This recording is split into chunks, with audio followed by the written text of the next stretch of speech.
what is authentic biblical community? When we deal with the idea of community, it's a feeling of fellowship that is shared amongst individuals with a basic commonality.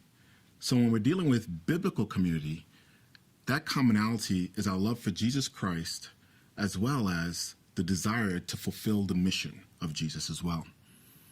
When we're dealing with the idea of biblical community, this type of community is marked by hospitality, transparency, and a willingness to have hard conversations for the sake of health.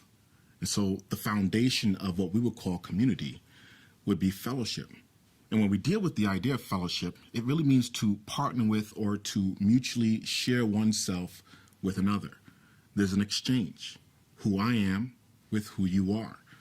And with fellowship being deliberate and intentional, I'm able to understand your perspective and perceptions, and you're able to understand my perspective and perceptions.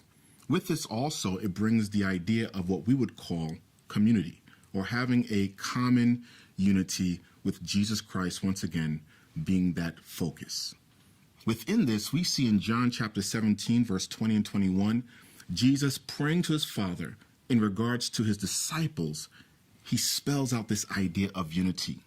He says, I pray also for those who will believe in me through their message, that all of them may be one, Father, just as you are in me and I am in you.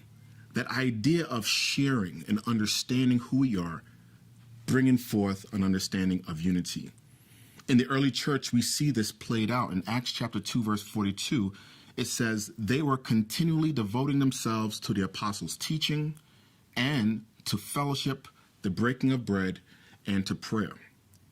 We typically understand the importance of doctrine and prayer, but you see here within the concept of fellowship the need for it to bring authentic biblical community.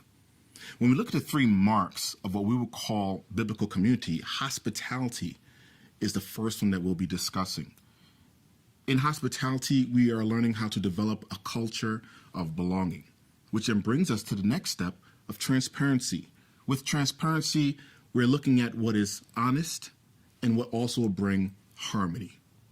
As we discuss this, you're going to see that there'll be an important need for us to have a willingness to have hard conversations for the sake of health.